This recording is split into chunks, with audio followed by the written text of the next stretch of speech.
Good morning friend, मैं सुप्रिया स्वागत करती हूँ आपका डिकोड एग्जाम में। दोस्तों, आज डेली करंट अफेयर्स की क्लास में हम देखेंगे 10 अप्रैल से रिलेटेड जितने भी न्यूज़ हैं, जितने भी इवेंट्स हैं जो हमारे एग्जाम के लिए इंपॉर्टेंट है, हम उन्हें के करके यहाँ पे देखेंगे। तो आइए दोस्तों स्टार्ट करते हैं आज की क्लास। और आज की क्लास स्टार्ट करने से पहले हम कल के पूछे गए प्रश्नों के उत्तर को देख लेते हैं। कल मैंने आपसे पूछा था कि सौरमंडल का सबसे बड़ा उपग्रह कौन सा है और ये किस ग्रह से संबंधित है। दूसरा प्रश्न था कि सर्वाधिक उपग्रहों वाला ग्रह कौन सा है। ठीक है, तो देखिए पहले का आंसर क्या है, गैनीमेड जो है ये सौरमंडल का सबसे बड़ा उपग्रह है। किस ग्रह से संबंधित है, बृहस्पति ग्रह से। ठीक है, तो ध्यान रखिएगा गैनीमेड जो कि बृहस्पति का उपग्रह है और ये हमारे सौरमंडल का सबसे बड़ा उपग्रह है। दूसरे प्रश्न का देखिए आंसर क्या है कि सर्वाधिक उपग्रहों वाला ग्रह कौन सा है, शनि। ठीक है, तो शनि के पास सर्वाधिक उपग्रह है, कितने हैं, 82 उपग्रह हैं। इसके पहले बृहस्पति के पास सर्वाधिक उपग्रह थे, लेकिन अभी जो है नई खोजों के दौरान सर्वाधिक उपग्रहों वाला ग्रह हो गया शनि। ठीक है, और शनि का जो उपग्रह है उसका नाम है टाइटन। ठीक है, तो टाइटन जो है ये शनि का सबसे बड़ा उपग्रह है और सौरमंडल में देखा जाए तो दूसरा सबसे बड़ा उपग्रह है। ठीक है, तो गैनीमेड के बाद दूसरा सबसे बड़ा उपग्रह कौन सा है, टाइटन, जो कि किसका है, शनि का है। ठीक है, तो ये था कल के पूछे गए प्रश्नों के उत्तर। आते हैं आज के सेशन पे और सबसे पहले प्रश्न पे पढ़ते हैं। और हमारा पहला प्रश्न है कि भारत के पहले निजी वाणिज्यिक इमेजिंग उपग्रह का नाम क्या है जिसे स्पेसएक्स फाल्कन 9 रॉकेट के द्वारा अंतरिक्ष में लॉन्च किया गया है। ध्यान रखिएगा, इंपॉर्टेंट प्रश्न है क्योंकि ये भारत का पहला निजी वाणिज्यिक इमेजिंग उपग्रह है और इसे लॉन्च किया गया स्पेसएक्स फाल्कन 9 रॉकेट के द्वारा। नाम देखिए क्या है, विक्रम, शकुंतला, कल्पना या फिर शक्ति। करेक्ट आंसर इस डी है, शकुंतला जो है ये भारत के पहले निजी वाणिज्यिक इमेजिंग उपग्रह है जिसे लॉन्च किया गया स्पेसएक्स फाल्कन 9 रॉकेट द्वारा। बेसिकली हमें ये जानना है कि किसके द्वारा लॉन्च किया गया है, तो भारत की एक अंतरिक्ष तकनीकी स्टार्टअप है, ठीक है, जिसका नाम है पिक्सल। पिक्सल ने इस उपग्रह को लॉन्च किया, कहाँ से, स्पेसएक्स फाल्कन 9 रॉकेट के द्वारा। और क्या नाम है इसका, ये नाम है शकुंतला। ठीक है, शकुंतला जिसे हमारे नाम से जानते हैं, पिक्सल टेक्नोलॉजी डिमॉन्स्ट्रेटर TD2 के भी नाम से जाना जाता है। और इसे कहाँ से लॉन्च किया गया है, तो ये स्पेसएक्स फाल्कन 9 रॉकेट के द्वारा लॉन्च किया गया। ठीक है, ध्यान रखिएगा ये भारत के पहले निजी वाणिज्यिक इमेजिंग उपग्रह है। ये जो उपग्रह लॉन्च किया गया है ये पिक्सल का एक मिशन है जिसका नाम है ट्रांसपोर्टर 4 मिशन। इसके तहत लॉन्च किया गया, कहाँ से, तो ये cap Canaveral space force station से लॉन्च किया गया जो कि कहाँ पे, फ्लोरिडा, यूएसए। ठीक है, यूएसए वहाँ से लॉन्च किया गया स्पेसएक्स फाल्कन 9 रॉकेट के द्वारा। इस उपग्रह में उच्चतम रिजोल्यूशन हाइपर स्पेक्ट्रल वाणिज्यिक कैमरे में से एक की मेजबानी की गई है। ठीक है, और ध्यान रखिएगा कि इसमें जब शकुंतला को जब लॉन्च किया जाए तो लॉन्च होने के कुछ ही हफ्तों में जो शकुंतला है ये कि जो ये उपग्रह है वो सूचनाओं को इकट्ठा करना शुरू कर देगी। तो किस तरह की सूचना, जो हमारे ग्रह पर प्राकृतिक गैस रिसाव है, ठीक है, जो भी नेचुरल गैस का जो रिसाव है उसको जो है उसकी सूचनाओं को एकत्रित करना, वनों की कटाई से संबंधित सूचनाओं को एकत्रित करना, बर्फ़ का जो बर्फ़ के पिघलने की दर कैसी है, किस तरह से है, ठीक है, उसकी सूचना को एकत्रित करना, प्रदूषण से संबंधित, फसल के स्वास्थ्य में गिरावट से संबंधित सूचनाओं को एकत्रित करना है। और जिस तरह के जो और भी बहुत सारे जो अदृश्य यानी कि जो परिवर्तन हमें दिखाई नहीं देते, ठीक है, लेकिन फिर भी वो हमारे लिए बहुत महत्वपूर्ण होते हैं, ठीक है, हर तरीके से उन अदृश्य परिवर्तनों के सूचनाओं को एकत्रित करके उनको उजागर करने का कार्य किया जाएगा इस शकुंतला उपग्रह के द्वारा। ठीक है, इसमें एक खासियत ये भी है कि ये शकुंतला जो है ये 48 घंटों में दुनिया के किसी भी स्थान को कवर करने में ये सक्षम होगी। जो पिक्सल का हाइपर स्पेक्ट्रल तारामंडल हर 48 घंटे में दुनिया के किसी भी स्थान को कवर करने में सक्षम होगा। किसकी बदौलत, तो यहाँ पे देखा जाए 550 किलोमीटर की ऊंचाई के आसपास सूर्य तुल्यकालिक कक्षा में 6 उपग्रहों की बदौलत। ठीक है, तो 6 उपग्रह होंगे कहाँ पे, सूर्य तुल्यकालिक कक्षा में, और जो कि 550 किलोमीटर की ऊंचाई के आसपास, और इसी की बदौलत हर 48 घंटे में दुनिया के किसी भी स्थान को कवर करने में सक्षम होगा कौन, पिक्सल का हाइपर स्पेक्ट्रल तारामंडल। ठीक है, तो ये चीज़ ध्यान रखिएगा कि भारत का पहला निजी वाणिज्यिक इमेजिंग उपग्रह शकुंतला है जिसे हम TD2 के भी नाम से जानते हैं। और किसके द्वारा, तो ये एक स्टार्टअप, अंतरिक्ष तकनीकी स्टार्टअप कंपनी पिक्सल के द्वारा लॉन्च किया गया स्पेसएक्स फाल्कन 9 रॉकेट से। ठीक है, अगले प्रश्न पे बढ़ने से पहले हम ये देख लेते हैं, हमारा प्रश्न यहाँ पे देखा जाए। ठीक है, अगले प्रश्न पे बढ़ने से पहले हम कुछ अन्य तथ्यों को भी देख लेते हैं, जैसे कि शकुंतला पिक्सल के 36 उपग्रह नियोजित तारामंडल का एक हिस्सा है और पिक्सल अंतरिक्ष में वाणिज्यिक हार्डवेयर भेजने वाला पहला भारतीय स्टार्टअप बनकर भारत की अंतरिक्ष तकनीकी क्रांति का मार्ग प्रशस्त कर रहा है। ठीक है, तो ये पहला स्टार्टअप है, पहला भारतीय स्टार्टअप है जिसने अंतरिक्ष में एक वाणिज्यिक हार्डवेयर भेजा है। ठीक है, और इसी के साथ साथ ये अंतरिक्ष तकनीकी क्रांति का मार्ग प्रशस्त कर रहा है। ठीक है, शकुंतला नाम का। आते हैं अब अपने प्रश्न पे अगले, और हमारा अगला प्रश्न है कि हाल ही में किस राज्य में 13 नए जिलों का गठन हुआ है? उत्तर प्रदेश, महाराष्ट्र, आंध्र प्रदेश या फिर केरल? दोस्तों करेक्ट आंसर इस सी है, 13 नए राज्यों का गठन किया गया है आंध्र प्रदेश में। तो आंध्र प्रदेश के जो मुख्यमंत्री हैं वाई एस जगनमोहन रेड्डी, इन्होंने गंटूर जिले के टाडापल्ली में वीडियो कॉन्फ्रेंसिंग के जरिए 13 नए जिलों का उद्घाटन किया है। और इसी के साथ साथ आंध्र प्रदेश में जिलों की संख्या बढ़कर के कितनी होगी? 26, यानी कि पहले 13 जिले थे, फिर 13 जिले, और इसी तरह 26 नए जिले हो गए आंध्र प्रदेश में। और इसी के साथ साथ 26 जो हैं जिलों के हिस्से के रूप में 23 राजस्व मंडल भी होंगे। उद्देश्य क्या था राज्य सरकार का 13 नए जिलों को बनाने का? वो ये था कि शासन का विकेंद्रीकरण करना और साथ ही संतुलित विकास करना। देखिए, डिसेंट्रलाइजेशन ऑफ द पावर। ठीक है, यही उद्देश्य था, यानी कि जितना ज़्यादा हम पावर को डिसेंट्रलाइज करते हैं उतना ही हम देखते हैं कि समाज के अंतिम तबके को, समाज के अंतिम वर्ग को विकास की मुख्य धारा में ले आना उतना ही संभव हो पाता है। ठीक है, तो इसी उद्देश्य से कि हर वर्ग का विकास हो, चाहे एक तरीके से एक राज्य के अंतिम छोर में बैठा हर व्यक्ति का, हर वर्ग का विकास हो, इसको ध्यान में रखते हुए सरकार ने 13 नए जिलों का गठन किया है। आंध्र प्रदेश की सरकार ने 26 नए जिले हो गए।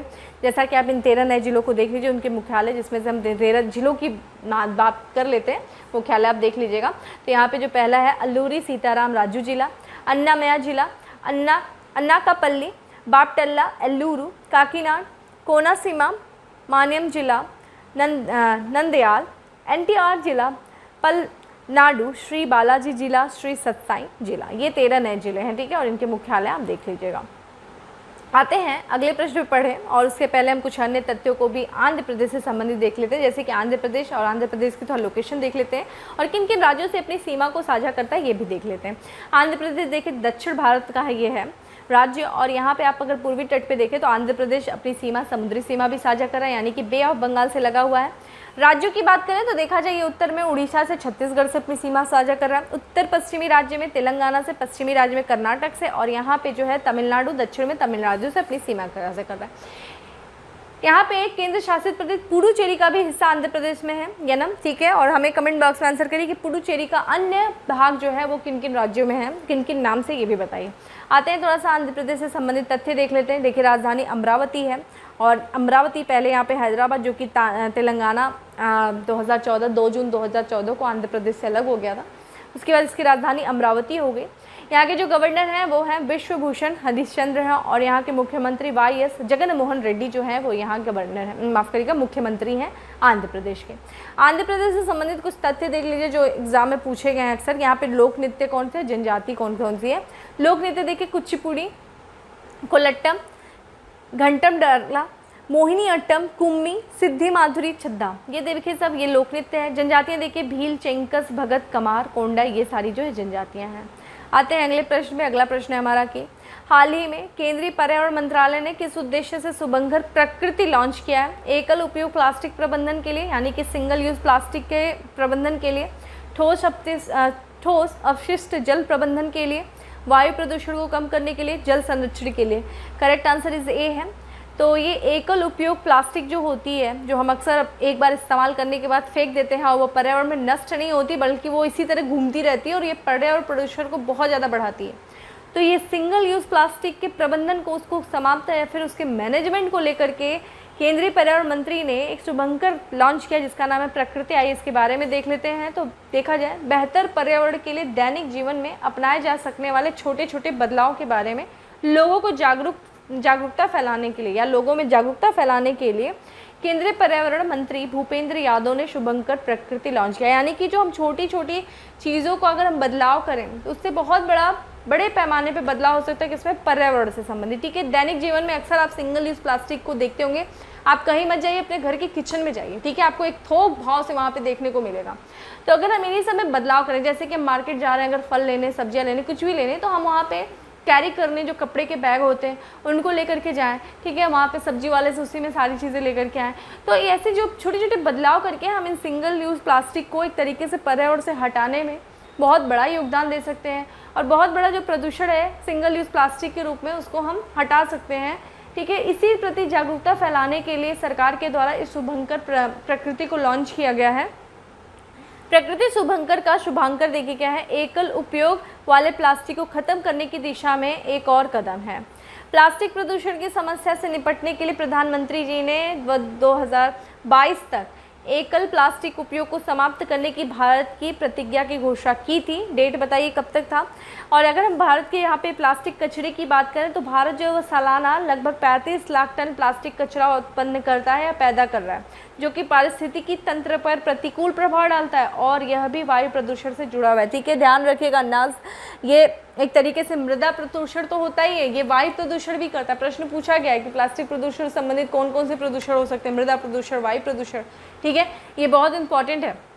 तो एक तरीके से ये नष्ट नहीं होता है, ये अगर एक बार इस्तेमाल कर लिए, हो सकता है 1 से 2 बार ज़्यादा इस्तेमाल कर लिए, लेकिन जब आप इसको वापस फेंकते हो कहीं पे भी कचरे में तो ये नष्ट नहीं होता है, ये मृदा में घुलता नहीं है बल्कि प्रदूषण का रूप ले लेता है। तो ये बहुत बड़ी अपने आप में एक चुनौती है और इस चुनौती से निपटने के लिए हमें अपने दैनिक जीवन में थोड़े थोड़े बदलाव करने पड़ेंगे और उस बदलाव के द्वारा ऐसी जो है विकराल समस्या को समाप्त किया जा सकता है। ठीक है, आते हैं अगले प्रश्न पे। अगला प्रश्न है हमारा कि भारत के राष्ट्रपति किस देश में अस्थायी मित्रता के प्रतीक के तौर पर ट्यूलिप के एक नस्ल को मैत्री नाम दिया है। ठीक है, ट्यूलिप का एक पौधा है, उसका नाम मैत्री रखा गया है और ये मित्रता के प्रतीक के रूप में राष्ट्रपति जी के द्वारा। तो सबसे पहले जो देखते हैं वो किस देश की यात्रा पे थे, Japan, Austria, Romania, Netherland. Correct answer is D है, नीदरलैंड की यात्रा पे थे। देखिए अभी हाल फिलहाल में जो राष्ट्रपति जी हैं, प्रधान हमारे देश के राष्ट्रपति श्री रामनाथ कोविंद, वो 2 देशों की यात्रा पे गए थे, अब वापस लौट के पहले तुर्कमेनिस्तान गए थे, दूसरी जगह नीदरलैंड गए थे। ठीक है, तो नीदरलैंड में जो है, नीदरलैंड की राजधानी एम्स्टर्डम में ये पहुंचे थे 4 अप्रैल को और वहाँ पे एक समारोह हुआ था, ट्यूलिप नस्ल के नामकरण का समारोह, उसमें इन्होंने शिरकत की थी राष्ट्रपति ने। और इसी दौरान जो है कि कहाँ पे हुआ था ये जो ट्यूलिप नामकरण के समारोह में इन्होंने भाग लिया, जो कि कहाँ पे, एम्स्टर्डम के केकेनहोफ ट्यूलिप पार्क में किया गया था। और इस दौरान इन्होंने भारत और नीदरलैंड के बीच जो विशेष और अस्थायी मित्रता है, उसके अस्थायी मित्रता के प्रतीक के रूप में राष्ट्रपति जी ने ट्यूलिप नस्ल, जो कि पीले रंग का ट्यूलिप पेड़ पौधा होता है, फूल होता है, उसका नाम इन्होंने मैत्री रखा। ठीक है, मैत्री ध्यान रखेगा। इसके बाद ये 5 अप्रैल को वहाँ के जो नीदरलैंड के राजा और रानी है, यानी कि जो महामहिम राजा विलियम अलेक्जेंडर हैं और वहाँ की महामहिम रानी मैक्सिमा ने इनको अपने पैलेस में बुलाया और इनकी अगवानी किया, जो कि रॉयल पैलेस में, और फिर इन्होंने जो है डैम स्क्वायर में औपचारिक स्वागत किया। ठीक है, राष्ट्रपति जी का ध्यान रखेगा। आते हैं हम अगले प्रश्न पे और अगला प्रश्न है हमारा कि निम्नलिखित में से किस देश को संयुक्त राष्ट्र महासभा ने मानवाधिकार परिषद से निलंबित कर दिया है। बहुत इंपॉर्टेंट ये प्रश्न है अपने आप में। उत्तर कोरिया, रूस, चीन, यूक्रेन। देखिए देश इंपॉर्टेंट नहीं उतना ज़्यादा, आपका संयुक्त राष्ट्र ये मानवाधिकार परिषद बहुत इंपॉर्टेंट है अपने आप में। तो देखिए किसको निलंबित किया गया है, ऑब्वियस है रूस को ही किया गया। इस समय रूस हर जगह से उसके पे बुनियाद से बहुत सारे सैंक्शन लगाए जा रहे हैं, बल्कि बहुत सारी जगहों से उसको निलंबित, बहुत सारी उसकी सदस्यता रद्द की जा रही, काफ़ी ज़्यादा उसे ट्रॉफी वापस लिए जा रहे हैं, बहुत सारी चीज़ें किया जा रहा है, एक तरीके से अंतर्राष्ट्रीय दबाव उस पर बनाया जा रहा है। और इसी क्रम में देखा जाए इसको अभी संयुक्त राष्ट्र के प्रमुख मानवाधिकार निकाय UNHRC यानी कि United nation human right council के ने सदस्य रूस को निलंबित कर दिया है। यहाँ पे जो है संयुक्त राष्ट्र मानवाधिकार परिषद से निलंबित करने की मांग से जुड़े प्रस्ताव के पक्ष में 93 देशों ने मतदान किया था, जिसमें से 93 देशों ने देखिए पक्ष में मतदान किया कि नहीं इसको हटा देना चाहिए, कुछ ने जो है खिलाफ में मतदान किया 24 देशों ने, और भारत सहित 58 देशों ने इस मतदान से वो दूरी रहे, यानी कि किसी भी तरह का न हाँ ना कुछ भी नहीं, यानी कि भारत ने भी इसके खिलाफ कोई मतदान किसी तरह का वोटिंग नहीं किया। देखिए ये सबसे इम्पॉर्टेंट, ये प्रस्ताव लाया किसके द्वारा गया था, तो देखा जाए ये प्रस्ताव लाया गया था अमेरिका के द्वारा। ठीक है, और अमेरिका के द्वारा लाया गया था, जैसा कि आप जान रहे हैं कि यूक्रेन में जो अपने सैन्य आक्रमण कर रहा है रूस, उसको ध्यान में उसके तहत जो है इसको निलंबित करने के लिए प्रस्ताव लाया गया था। तो रूस को हटाने के लिए जो प्रस्ताव का टाइटल था जो कि अमेरिका के द्वारा लाया गया था, उसका देखिए नाम क्या है, मानवाधिकार परिषद में रूसी संघ की सदस्यता के अधिकारों का निलंबन। ठीक है, और इस प्रस्ताव के अंतर्गत रूस में यूक्रेन में रूस द्वारा किए गए मानवाधिकार के उल्लंघन के संबंध में गंभीर चिंता जताई गई, और खासकर देखिएगा एक स्थान है जिसका नाम है बुचा, ये बुचा प्लेस नाम ध्यान रखिएगा, बहुत चर्चा में था, यूक्रेन का बुचा प्लेस है। तो ये प्रस्ताव तब लाया गया ना, देखिए यहाँ के बुचा में क्या हुआ था कि यहाँ की जो रूसी सेना थी और रूसी सेनाओं के द्वारा बुचा के नागरिकों को जो है मारा गया था, और इसकी जब तस्वीरें और जो वीडियो सामने आई, ठीक है, उसके बाद से रूस के निलंबन के प्रस्ताव को लाया गया, ठीक है, बुचा के बाद हुआ। अब बात कर लेते हैं United nation human right council की, यानी कि संयुक्त राष्ट्र मानवाधिकार परिषद की। तो ये संयुक्त राष्ट्र के तहत एक इंटर गवर्नमेंटल बॉडी है। इसका कार्य क्या है कि विश्व में मानवाधिकारों का संरक्षण करना और मानवाधिकार के प्रचार प्रसार को करना। गठन देखिए इसका 15 मार्च 2006 को किया गया था। किसके द्वारा? यूनाइटेड नेशन जनरल असेंबली के द्वारा किया गया था। और इसने स्थान लिया, देखिए यूनाइटेड नेशन यानी कि UNHRC के गठन के पहले जो संगठन था जो विश्व में लोगों के मानवाधिकारों का संरक्षण करता था, उसका प्रचार प्रसार करता था, वो था संयुक्त राष्ट्र आयोग यानी कि यूनाइटेड नेशन कमीशन। और इसको रिप्लेस करके UNHRC का गठन किया गया, ठीक है, ये चीज़ ध्यान रखेगा। इसमें सदस्य कितने हैं? 47 सदस्य राज्य हैं और वो हमेशा 3 साल के कार्यकाल के लिए चुने जाते हैं, ठीक है। और यहाँ पे जो है वर्तमान में UNHRC का जो अध्यक्ष कौन है? अध्यक्ष हैं फेडरिको वेल्गासो। और ध्यान रखिएगा ये जो इसमें जो हम अगर किसी देश को हटाने की प्रक्रिया के बारे में अगर चर्चा करें दोस्तों, तो देखा जाए कि ये जो जनरल असेंबली है, यूनाइटेड नेशन जनरल असेंबली, वो किसी भी परिषद के सदस्य को, जो भी इसका परिषद का सदस्य है, उसको हटा सकती है, निलंबित कर सकती है उसकी, जिसने किस आधार पे, मतलब कोई क्यों आधार, यानी कि अगर मान लीजिए ये हमने बात किया कि 47 इसमें सदस्य हैं, ठीक है, और उनका जो है 3 साल तक का कार्यकाल रहता है, फिर दूसरे सदस्य, तो रोटेशन होती रहती है।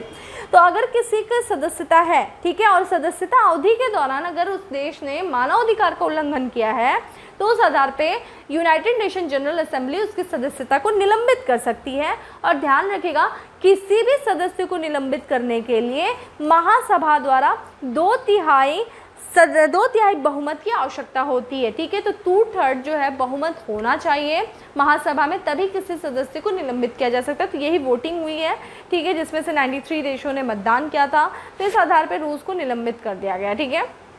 अगला प्रश्न है हमारा, अलेक्जेंडर वुसिच को किस देश के राष्ट्रपति के रूप में फिर से चुना गया है? हंगरी, नीदरलैंड, सर्बिया या फिर Greece? Correct answer is C है, सर्बिया के राष्ट्रपति फिर से नियुक्त हुए हैं अलेक्जेंडर वुसिच, ठीक है। तो यहाँ पे अलेक्जेंडर वुसिच सर्बिया के राष्ट्रपति चुनाव में 2022 जो चुनाव हुआ है राष्ट्रपति का, उसमें इन्होंने जीत हासिल की और ये दूसरे कार्यकाल के लिए सर्बिया के राष्ट्रपति के रूप में फिर से चुने गए।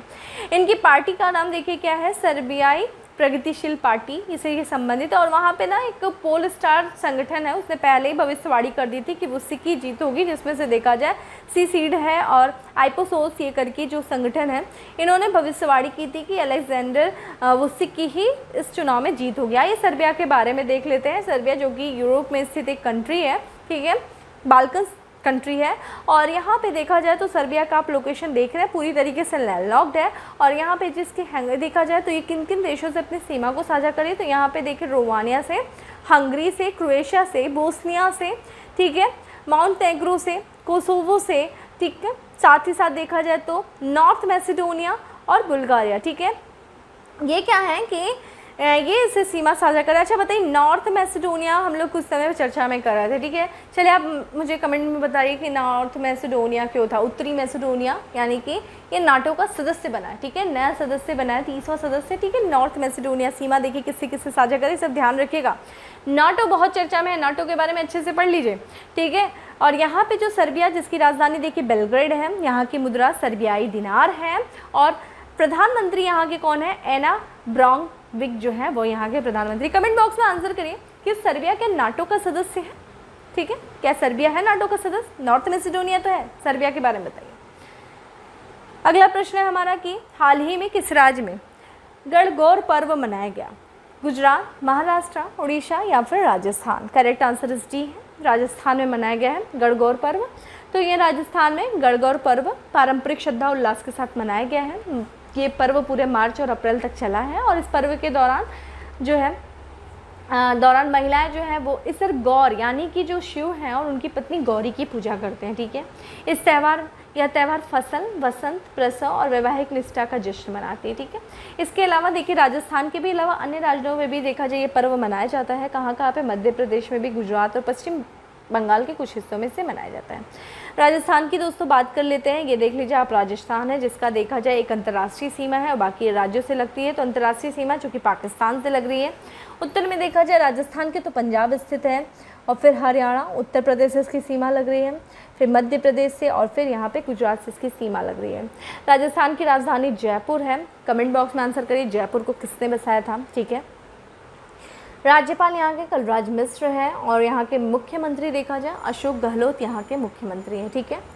अगले प्रश्न पे बढ़ते हैं। अगला है, उत्तर प्रदेश के नए एटीएस चीफ के रूप में किसे नियुक्त किया गया है? नवीन अरोड़ा, जीके गोस्वामी, अमिताभ यश या फिर Pushkar Singh. Correct answer is a है। नवीन अरोड़ा को उत्तर प्रदेश का नया एटीएस चीफ नियुक्त किया गया है। तो उत्तर प्रदेश की सरकार ने नवीन अरोड़ा को अपर पुलिस महानिदेशक आतंकवादी विरोधी दस्ता यानी कि एटीएस बनाया है। ठीक है। इसके पहले ये जो पद था उनके हाथ में था, किसके? अमिताभ यश के। ठीक है। उन्होंने ये अतिरिक्त कार्यभार संभाला था, और ये जो अमिताभ यश हैं ये अपर पुलिस महानिदेशक है, और इन्होंने ये जो स्पेशल टास्क फोर्स और साथ ही साथ आतंकवादी विरोधी दस्ता, ठीक है, इसका कार्यभार इन्होंने संभाला था अतिरिक्त। और फिर इसके बाद इसी को इनके जो है आतंकवादी विरोधी दस्ता अपर पुलिस महानिदेशक का कार्यभार नवीन अरोड़ा को दे दिया गया, जिसके बाद अमिताभ यश अब केवल एटीएस यानी कि स्पेशल टास्क फोर्स की ही कमान संभालेंगे। अगर हम बात करते हैं उत्तर प्रदेश की, ये देखिए आपके सामने उत्तर प्रदेश का मैप है। आप देख लीजिए उत्तर प्रदेश की सीमा कहाँ कहाँ किससे किससे लगती है, किन किन राज्यों से, किन किन देशों से, किन किन केंद्र शासित प्रदेश से। तो सबसे पहले हम देख लेते हैं उत्तर प्रदेश की जो अंतर्राष्ट्रीय सीमा लगती है वो देखिए सबसे पहले नेपाल से लगती है। राज्यों की बात करें तो उत्तराखंड 2000 में 9 नवंबर 2000 को उत्तराखंड यानी कि पहले उत्तरांचल था, जो कि वर्ष 2007 में ये उत्तराखंड बन गया, और ये उत्तर प्रदेश से अलग हुआ। तो उत्तराखंड से इसकी सीमा लग रही है। यहाँ पे देखा जाए तो हरियाणा से, और यहाँ पे केंद्र शासित प्रदेश दिल्ली से, राजस्थान से, मध्य प्रदेश से, और साथ ही साथ यहाँ पे देखा जाए छत्तीसगढ़, झारखंड और बिहार से इसकी सीमा लगती है। ठीक है। यहाँ पे हम सबसे उत्तरी, अगर हम बात करें कि सबसे उत्तरी राज्य की सीमा कौन सी है, तो वो देखा जाए सहारनपुर। कल मैंने आप लोगों से पूछा भी था, और सहारनपुर का एकमात्र जिला जिसकी हिमाचल प्रदेश से सीमा लगती है। ठीक है। सबसे दक्षिणी जो राज्य है वो देखा जाए सोनभद्र है। ठीक है। सबसे पश्चिमी जो सीमा है वो देखिए क्या है, शामली है, और सबसे पूर्वी जो सीमा है वो देखिए बलिया है। ठीक है। ये चीज़ ध्यान रखिएगा, बलिया है। और यहाँ की जो राजधानी आप देख ही रहे हैं लखनऊ है। और ये देखा जाए एकमात्र ऐसा जिला है जो सर्वाधिक राज्यों से अपनी सीमा को साझा करता है, वो देखिए सोनभद्र। यहाँ देखिए मध्य प्रदेश से, छत्तीसगढ़ से, झारखंड से, बिहार से, इतने राज्यों से अपनी सीमा को साझा कर रहा है। ठीक है। ये चीज़ ध्यान रखिएगा। यहाँ पे जो उत्तर प्रदेश, इसकी राजधानी देखिए लखनऊ है। और यहाँ के जो कुल मंडल कितने हैं ये भी आपसे पूछा गया है, 18 मंडल हैं। ठीक है। सर्वाधिक मंडलों वाला देखा, सर्वाधिक जिले वाला जो मंडल है वो कौन कौन सा आपको पता होना चाहिए। ठीक है। चलिए आंसर करिए, उसके बारे में बताइए। जैसे कि लखनऊ है, कानपुर है, एक और बताइए कि सर्वाधिक मंडल वाले जो जिले हैं। ठीक है। माफ़ करिएगा, सर्वाधिक जो है जिले वाले ये मंडल हैं। और यहाँ पे जो 75 ज़िले हैं, और लोकसभा सदस्यों की यहाँ पे लोकसभा सदस्य सीटें कितनी हैं, 80 हैं, और राज्यसभा सदस्य सीटें 31 हैं। ठीक है। आते हैं अगले प्रश्न पे। अगला प्रश्न है हमारा कि हाल ही में किस संस्था के द्वारा जारी रिपोर्ट के अनुसार विश्व की 99% आबादी प्रदूषित हवा में सांस ले रही है? नीति आयोग, विश्व स्वास्थ्य संगठन, IPCC या फिर UNDP। करेक्ट आंसर इस बी है। इस WHO यानी कि विश्व स्वास्थ्य संगठन के द्वारा एक रिपोर्ट जारी की गई। रिपोर्ट के अनुसार जो है 99% आबादी प्रदूषित हवा में सांस ले रही है, जो कि बहुत ही ये अपने आप में बिल्कुल हानिकारक ही देखा जाए तो, और काफ़ी चुनौतीपूर्ण है। कितनी बड़ी पूरी आबादी अपने आप में प्रदूषित हवा में सांस ले रही है। तो यहाँ पे देखा जाए विश्व स्वास्थ्य संगठन यानी कि WHO ने वायु गुणवत्ता डेटाबेस, एयर क्वालिटी डेटाबेस 2022 को अपडेट किया, और उस अपडेशन के बाद देखा जाए, उस अपडेशन के अनुसार ग्रहों के लगभग पूरे पृथ्वी पर 99% आबादी प्रदूषित हवा में सांस ले रही है, जो कि देखा जाए WHO की वायु गुणवत्ता सीमा से काफ़ी अधिक है। यानी कि वायु की गुणवत्ता सीमा निर्धारित की गई WHO से, और उससे काफ़ी अधिक है ये जो वायु प्रदूषण है। और ध्यान रखिएगा ये काफ़ी स्वास्थ्य के लिए काफ़ी ज़्यादा हानिकारक है, काफ़ी ज़्यादा खतरनाक है। और इसी के साथ साथ पहली बार WHO के द्वारा नाइट्रोजन डाइऑक्साइड NO2 की वार्षिक औसत सांद्रता की जमीनी स्तर पर भी माप किया गया है। और इसमें देखा जाए 10 माइक्रोन और 2.5 माइक्रोन के बराबर या छोटे व्यास वाले पर्टिकुलेट मैटर का भी माप शामिल किया गया। आंकड़ों के अनुसार देखा जाए WHO के, तो 117 देशों के 6000 से अधिक शहर अपनी वायु गुणवत्ता की निगरानी कर रहे हैं। इसके बावजूद भी वहाँ के निवासी जो है अभी भी नाइट्रोजन डाइऑक्साइड और सूक्ष्म कणों के अस्वास्थ्यकर स्तर से प्रभावित हैं। सबसे ज़्यादा प्रभावित देखिए इसमें बताया गया निम्न और मध्यम आय वाले देशों को। उन देशों में रहने वाले लोगों में नाइट्रोजन डाइऑक्साइड और सूक्ष्म कणों का सबसे अधिक जोखिम होता है। इसके साथ निष्कर्ष में ये बताया गया कि किस तरीके से इन जोखिमों को, इन खतरे को कम किया जाए। तो WHO ने बोला है कि भाई जीवाश्म ईंधनों के उपयोग पर अंकुश लगाया जाए, साथ ही साथ वायु प्रदूषण के स्तर को कम करने के लिए कदम उठाने पर महत्व पर प्रकाश डाला गया है कि वायु जो प्रदूषण है उसको कम करने के लिए विभिन्न स्तरों पे प्रयास किए जाएं, तब जाकर के ये जो है विश्व के सामने इतनी भयावह जो है स्थिति है, जो चुनौती है, उससे निपटा जा सकता है। ठीक है, इससे पहले भी जो विश्व वायु गुणवत्ता रिपोर्ट 2021 थी, उसमें मध्य और दक्षिण एशिया में 15 शहर सबसे प्रदूषित शहर बताए गए थे, जिसमें से 11 जो है वो भारत के थे। ठीक है, ये था। WHO के बारे में बात कर लेते हैं, यानी कि विश्व स्वास्थ्य संगठन देखिए 7 अप्रैल 1948 को इसका गठन किया गया था और इसी दिन हम लोग विश्व स्वास्थ्य दिवस भी मनाते हैं। उसी समय ये रिपोर्ट जारी किया गया था। मुख्यालय देखिए WHO का कहाँ है? जिनेवा, स्विट्जरलैंड में। महानिदेशक कौन है? डॉक्टर टेड्रोस अदनोम घेब्रेयेसस जो है वो यहाँ के महानिदेशक हैं WHO के। ठीक है, आते हैं हम अंतिम प्रश्न पे। अंतिम प्रश्न है हमारा कि आपात की स्थिति में पुलिस द्वारा लोगों की मदद के लिए किस राज्य के मुख्यमंत्री ने कावल उथवी ऐप लॉन्च किया है? तमिलनाडु, तेलंगाना, कर्नाटक या फिर केरल? करेक्ट आंसर इस ए है। तमिलनाडु राज्य सरकार ने एक ऐप लॉन्च किया है। उद्देश्य क्या है? कावल उथवी। उद्देश्य क्या है? लोगों की मदद करना पुलिस के द्वारा। तो इसके बारे में देख लेते हैं। तमिलनाडु के मुख्यमंत्री हैं MK स्टालिन। उन्होंने कावल उथवी, जो कि वहाँ की भाषा में देखा जाए पुलिस सहायता, ठीक है, पुलिस सहायता ऐप लॉन्च किया है। तो यहाँ पे अगर कोई भी आपात की स्थिति आ जाए, ठीक है, कोई ऐसी खतरनाक चुनौती आ जाए या स्थिति आ जाए जिसमें आपको पुलिस की मदद चाहिए, तो ऐसे में पुलिस की मदद लेने के लिए जनता, विशेषकर देखा जाए महिलाओं को सक्षम बनाने के लिए इस ऐप को लॉन्च किया गया और इस ऐप पे देखा जाए तो 60 से अधिक सुविधाएं होंगी। ठीक है, ऐप में नागरिकों को किसी भी आपात की स्थिति के दौरान पुलिस सहायता लेने में मदद होगा। इसमें इस ऐप में एक इमरजेंसी रेड बटन है, यानी कि लाल बटन होगा, और अगर कोई स्थिति ऐसी आ रही है, ठीक है, जहाँ आपको पुलिस की आवश्यकता है, तो उस स्थिति में नागरिक के द्वारा उस रेड बटन को दबा दिया जाएगा, जिससे कि यूज़र, यानी कि जिसने दबाया है उस रेड बटन को, उस यूज़र की लाइव लोकेशन पुलिस के कंट्रोल रूम में शेयर हो जाएगी और उपयोगकर्ता निकटतम पुलिस स्टेशन या फिर गश्ती वाहन की पहचान भी कर सकता है। ठीक है, ये चीज़ था। यहाँ पे हम बात कर सकते हैं तमिलनाडु के बारे में। देखिए, तमिलनाडु जो कि दक्षिण भारत का सबसे दक्षिण में आपको देखने स्थित है। ठीक है, तमिलनाडु जिसकी राजधानी देखिए चेन्नई है, और ये देखिए 3 राज्यों से अपनी सीमा को साझा करा, और इसी में देखिए पुडुचेरी भी स्थित है, केंद्र शासित प्रदेश भी है। आंध्र प्रदेश से, कर्नाटक से और केरल से अपनी सीमा को साझा करा, पुडुचेरी से अपनी सीमा को साझा कर रहा है। ठीक है, और यहाँ के जो मुख्यमंत्री MK स्टालिन, यहाँ के मुख्यमंत्री, राज्यपाल देखिए RN रवि जो है यहाँ के राज्यपाल हैं। ठीक है, अब आ जाते हैं क्वेश्चंस ऑफ द डे में। क्वेश्चंस ऑफ द डे में है कि आज मैं सब कुछ उत्तर प्रदेश स्पेशल है। ठीक है, काफ़ी ज़्यादा मैंने उत्तर प्रदेश से भी प्रश्न पूछे हैं, आप आंसर करिएगा। तो उत्तर प्रदेश में सर्वप्रथम किस वन्यजीव विहार की स्थापना की गई थी, और उत्तर प्रदेश का सर्वाधिक विस्तृत पक्षी विहार का नाम क्या है? ये मुझे आप कमेंट बॉक्स में आंसर करें। ठीक है, तो दोस्तों इस तरीके से था आज का हमारा करंट अफेयर्स, और करंट अफेयर्स की PDF जो है वो आपको टेलीग्राम ग्रुप पे मिल जाएगी, जिसका लिंक आपको डिस्क्रिप्शन बॉक्स में दिया है। जाइए वहाँ से डाउनलोड करिए और अपने रिवीजन करिए। ठीक है, बाकी सेशन अच्छा लगा हो तो लाइक करना नहीं भूलें, ज़्यादा से ज़्यादा लोग को शेयर करें, चैनल पे पहली बार आए तो सब्सक्राइब करना नहीं भूलें। फिर मिलते हैं नेक्स्ट सेशन में, तब तक के लिए ma'am have a good day, stay safe and stay happy.